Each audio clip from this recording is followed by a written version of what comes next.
One. It seems like as soon as I share one story, or even when I read a story in my personal time, there's another. There's another story of a black woman being um, murdered by a boyfriend or a son or someone close to her. And I simply don't cover every single story of this because I can't. I wouldn't even have the time. But what I do try to show you all is that it doesn't just stop at mental abuse. Abusers are never satisfied. They always want more power. They don't stop, at verbal abuse. They don't stop at financial abuse. They always want more power.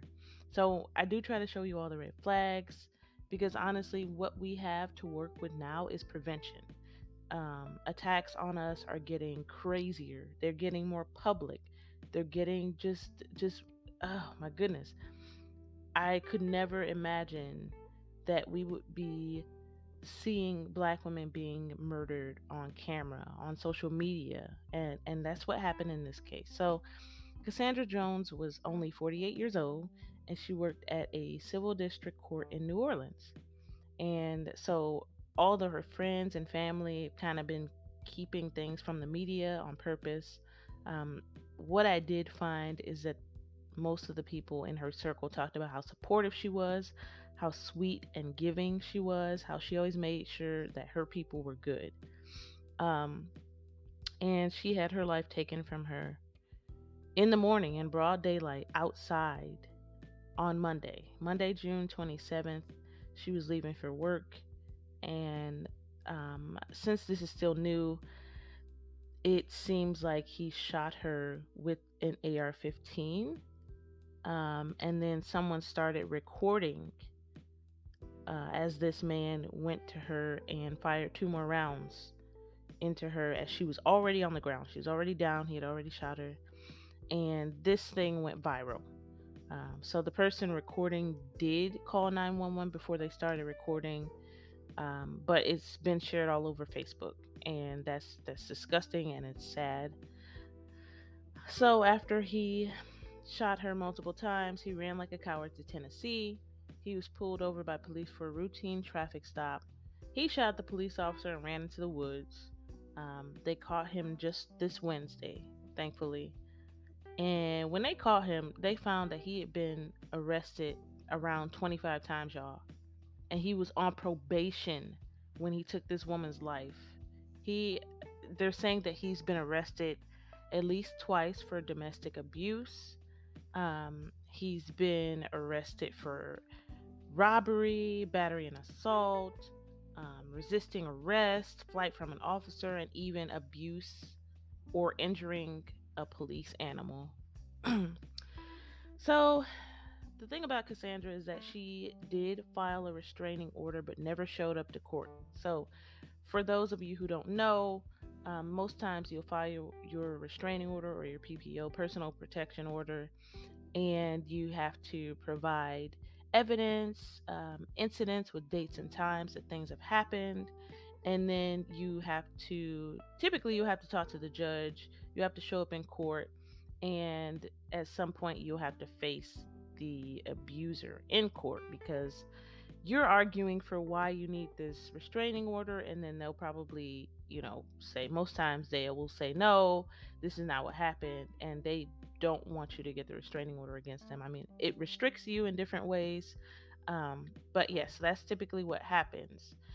Since this was a 25-page document that she filed, um, I can't understand why it wasn't granted immediately.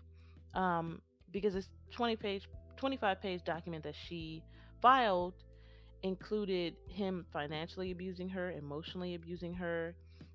She described times where he hit her with a belt, he's choked her, tried to smother her with a pillow, and even knocked out her teeth when she asked him about cheating. Um, my issue with the legal system on this one is why wasn't it granted ex parte? So in my situation, when abuse is so bad, and the judge feels like you are in danger, immediate danger, they grant it and it's called ex parte. So you don't have to go to court or do anything extensive. The judge looks over it and they say, okay, this needs to be put into effect immediately for the safety of the victim. And that was not done here. And I feel like it should have been. I looked at the law in Louisiana and it does work the same way as it does here where I am in Michigan.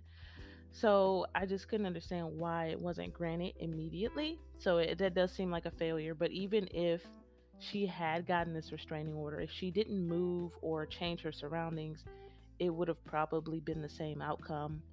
We saw Carla Williams, who was shot in her gym at 4 in the morning. She did have a restraining order, and that at the end of the day, it is just a piece of paper, but it's still important to have that paper trail and just have something there to protect you. But you know that you have to leave and you can't keep the same surroundings. I also want to say this. This man been arrested 20, 25 times. Obviously, that's a huge red flag, but they're starting to let these men back out on the streets. It's almost like they're not even taking domestic abuse seriously. And that's why I'm telling you, all that we have now, Black women, is prevention. Seeing the red flags. Um, Hopefully, before you even get into these relationships or interact with these men on a deeper level. Not to say that women aren't having their lives taken by total strangers, but this will help. If you're looking at, their background or you're searching for their name, don't feel bad for doing that. But when you do look at these men or these people, whoever, take note. If this person has been arrested multiple times and it's all violent crimes, like that's a huge red flag. And honestly, I wouldn't want anything to do with anyone who has a huge rap sheet like this, because that shows they don't give a damn about the law. And they probably don't give a damn about the law when it comes to you. This man was outside when he did this to her. Um, I also want to remind you all of what Rosa from Black Femicide said. She said that Black women need to use extreme prejudice when letting people close to us, and that's true. Male or female, whoever it is. You can't hang out with people that have had 20, 25 arrests, and it's all sorts of things. Domestic abuse and assault and battery and robbery and all. This person does not care about the law. They don't care about themselves, and they damn sure don't care about you. So I just wanted to share this story with you all.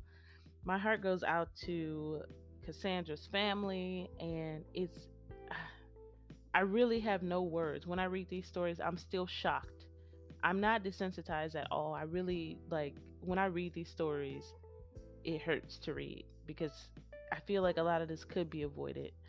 Um, Thank you for listening. If you have something to say, put it in the comments section. You can also subscribe and share. We need to get the word out. Black women are being killed every 5.5 hours.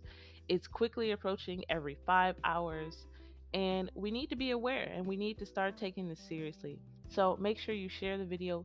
Thanks for listening, and I'll see you next time.